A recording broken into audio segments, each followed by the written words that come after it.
Ciklički izvanjski kozmički utjecaj uzrokuje nagle klimatske promjene. Kako to znanstvenici kreativnog društva znaju? Pogledajte. A glavni uzrok svih tih klimatskih katastrofa je ciklički izvanjski kozmički utjecaj. Dakle, što nas je ponukalo da uvažimo da je svemir glavni uzrok naglih klimatskih promjena na Zemlji? Činjenica je da su se slične nagle promjene počele javljati i na drugim planetima sunčevog sustava. Istovremeno kada i na Zemlji. A to ukazuje na njihov zajednički uzrok.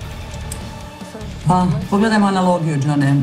Liječnici istražuju uzrok nečije bolesti i otkrivaju da, kako se ispostavilo, njegovi kolege na poslu istodobno imaju te iste simptome.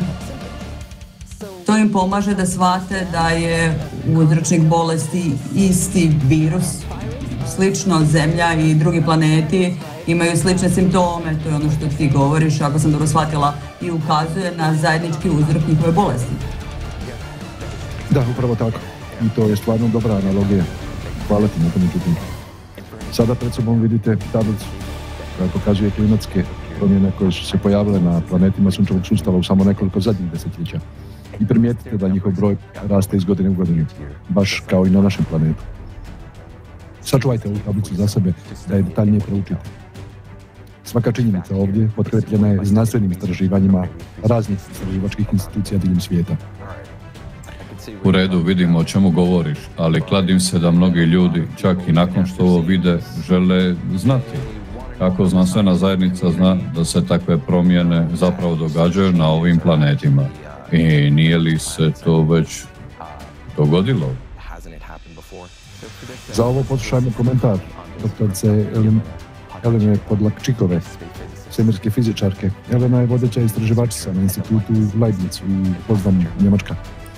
Dobila je međunarodnu nagradu Zemljović za otkrivanje prirode sunčevih vatri. Dobili smo podatke s drugih planeta 1977. godine kada je lansiran prvi međuplanetarni satelit Voyager.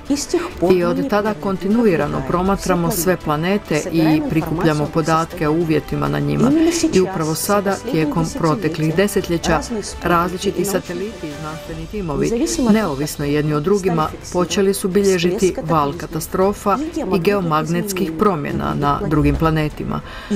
A solarna aktivnost nije razlog tome, jer trend porasta katastrofa na planetima trenutno ni na koji način ne korelira sa solarnim minimumom ili maksimumom.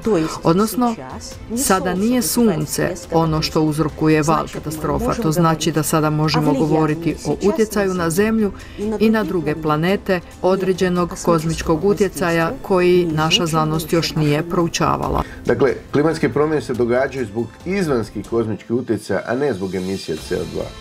Ovo je vrlo važno shvatiti, jer ako se borimo protiv nečeg što stvarno ne utječe na globalne klimatske promjene, u stvari gubimo vrijeme. Žalosno je što oni koji bi trebali o tome prednjačiti i brinuti, naše vlade, predsjednici, mediji, naša znanost, to ne znaju, o tome ne govori. No srećom, znanost kreativnog društva proučava te fenomene godinama i zna s čime se suočava.